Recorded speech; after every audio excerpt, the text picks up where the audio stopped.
Hi, welcome back to the shop. Thanks for stopping by. This week's project, we're going to make a bowl using this piece of stabilized maple burl. I'm going to cast it in some Alumilite clear slow resin.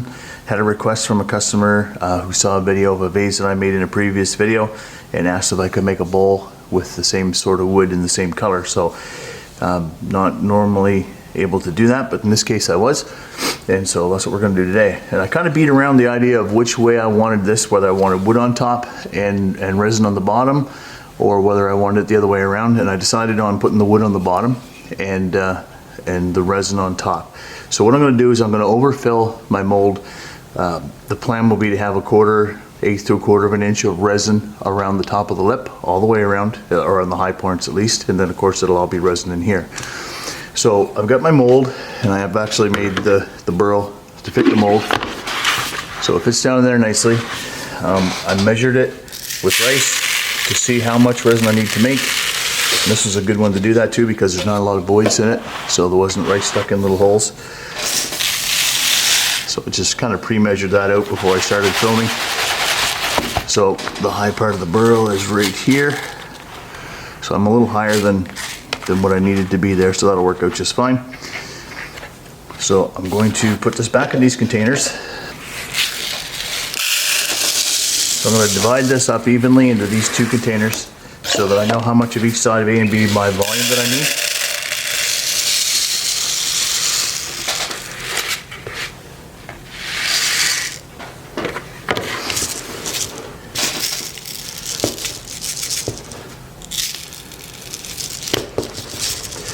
Alright, so this resin is mixed by weight, but I need to know the volume. So I need to I'm going to pretty much come up to this lip on both of these containers with side A and side B, depending on the weight of them, of course, so that I don't end up overfilling them, because they are not the same weight by volume, each side A and B. So so I know now where I need to be. I'm just going to get rid of the rice.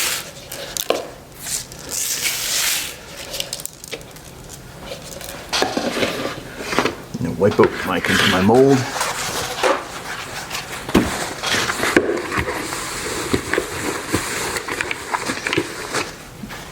And I will spray it with mold release.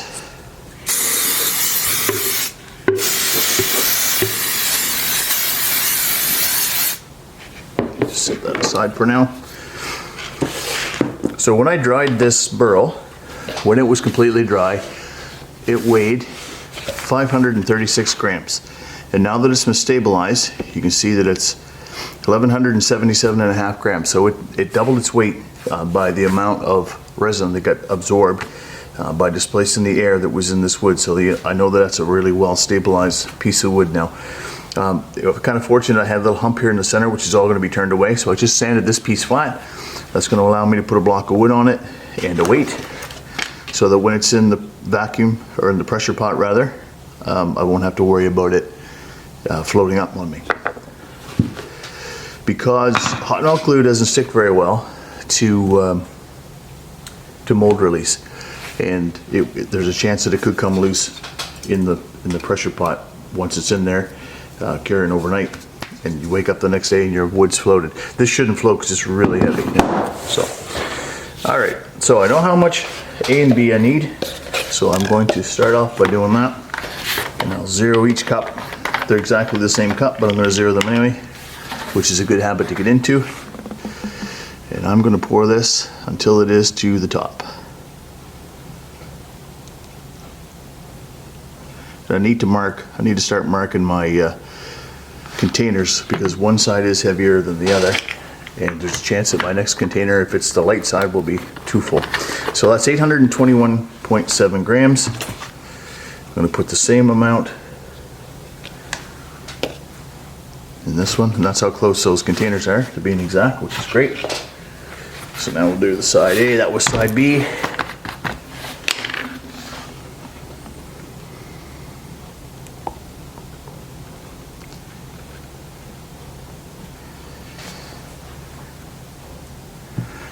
$821.7, I believe that it was. Let me double check that. Yep, 821.4. So you can see this is going to be right to the top. So I'm actually not going to get that all in there.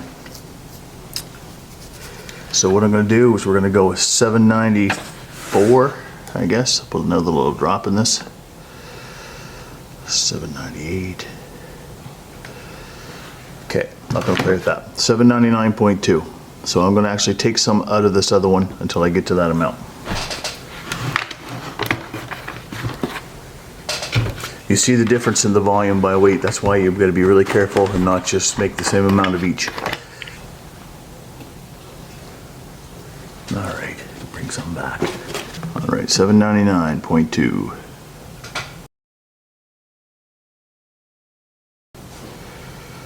Very close.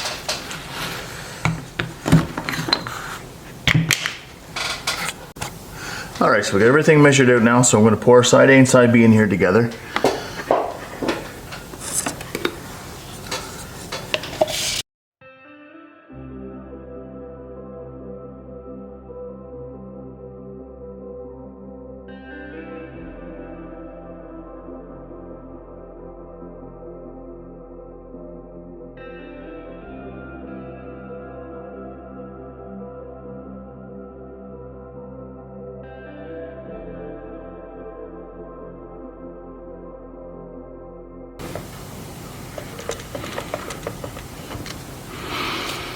Okay, I'm going to put the green dye in.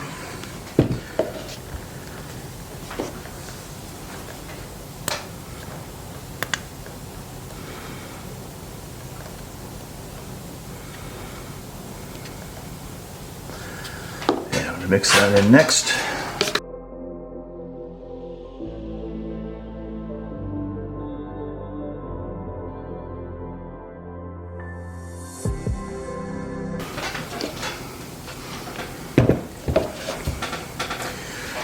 Now I'm just going to go around the sides and the bottom to make sure that I got all the A and B together off the sides and bottom, so there's no one part lingering on its own. That'll affect how it cures.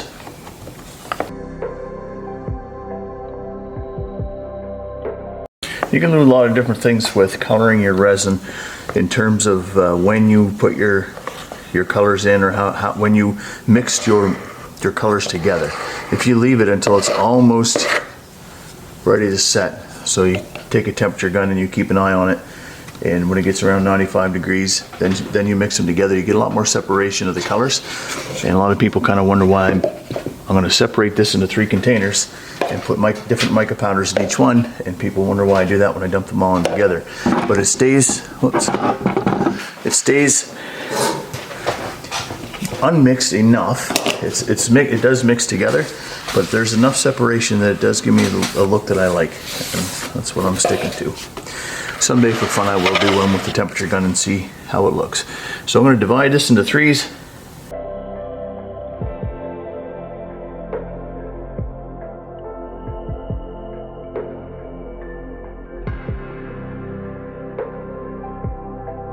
Spruce green in 1. And again, if you put it in the center, then you can push it down in with your mixer and it doesn't go all powder up in the air on you. If you can see all this or not. So this one is spruce green.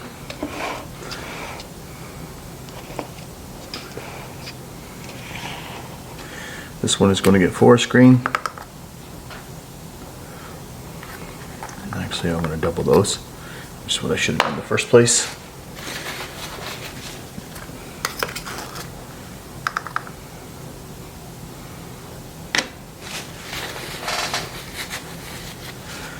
And only one in the pewter.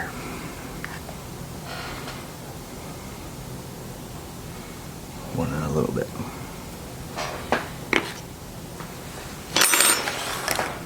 Okay, so now I'm just going to give these each a mix. See that? Push that right down inside. It was all the powder's down in now.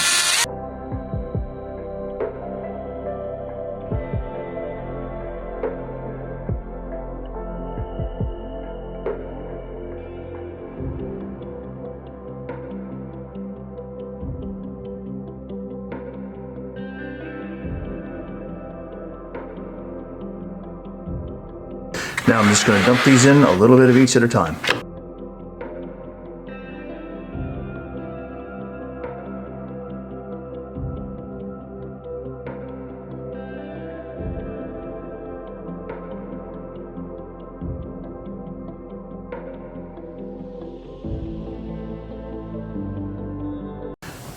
Now I push down that burl and I can see that it's down. It's not floating at all, but I am going to put weight on it just the same.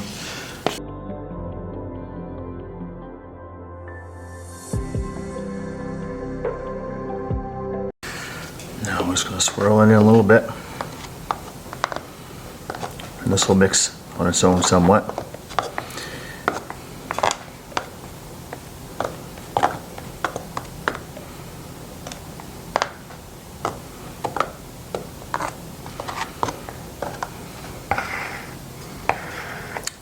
There.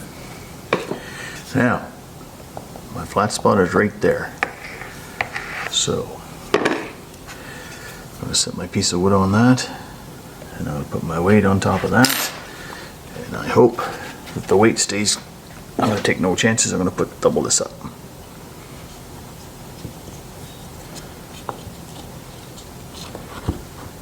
Perfect. All right, so it's going to go in the pressure pot overnight. We'll take it out tomorrow and stick it on the lathe. All right, so it's set it in the pressure pot overnight now. Take it out of the mold.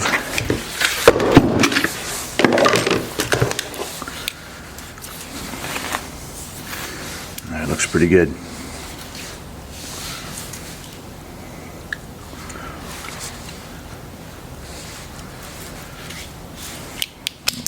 Pop her on the lathe and see how it goes. Got this chucked up between centers now, and I'm just starting the cutting with a negative rate carbide roughing cutter from Easy Wood Tools.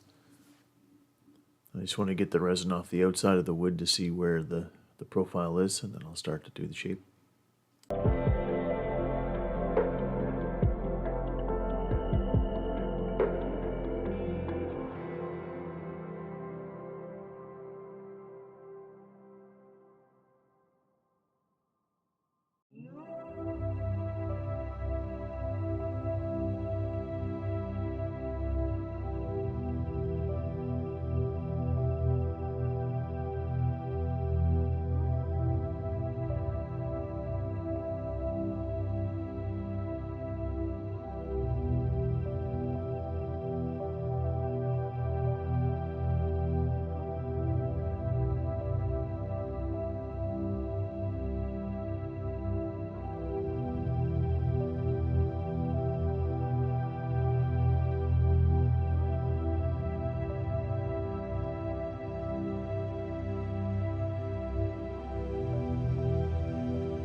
Now I'm just making the tenon to fit in the 4-jaw chuck, and then cleaning up some of the cuts to save a little bit of sanding.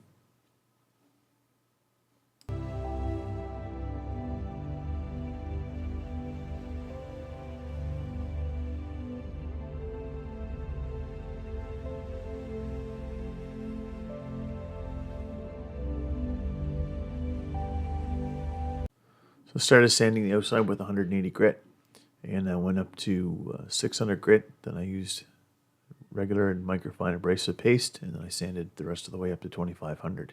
I'll just show a little bit of that.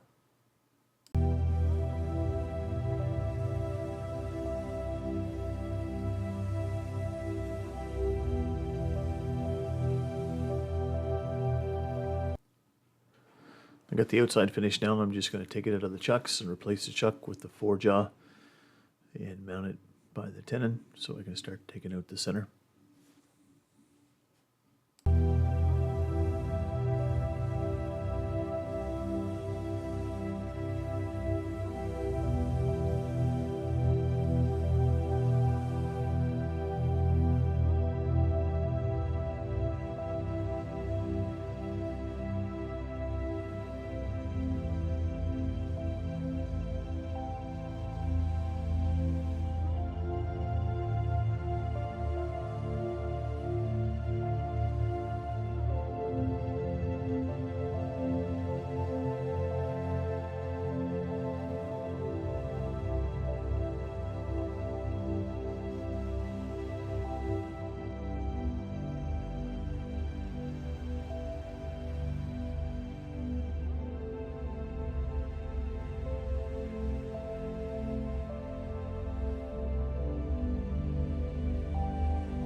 The inside's all turned out and finished now, and I'm just putting on some Hamster Sheen High Gloss on the inside and outside, a couple coats.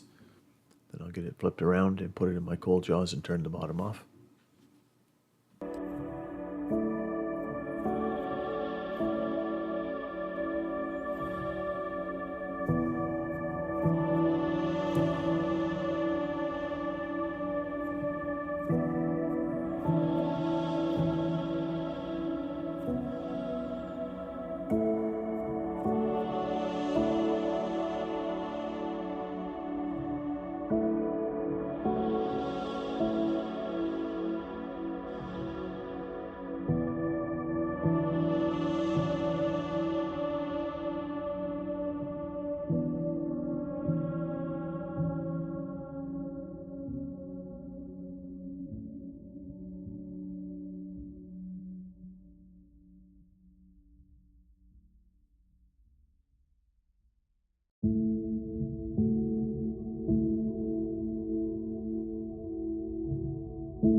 So I buffed this with Triple E first, and this is just the white diamond, the second step.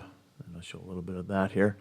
I put some stills up at the end. The fourth picture in is the piece that I was trying to match the resin color to. And you can judge for yourself on how close that came out. So thanks for watching. I appreciate it. If you like what you saw, please consider subscribing if you haven't already. And leave a thumbs up and a comment. We'll see you next time.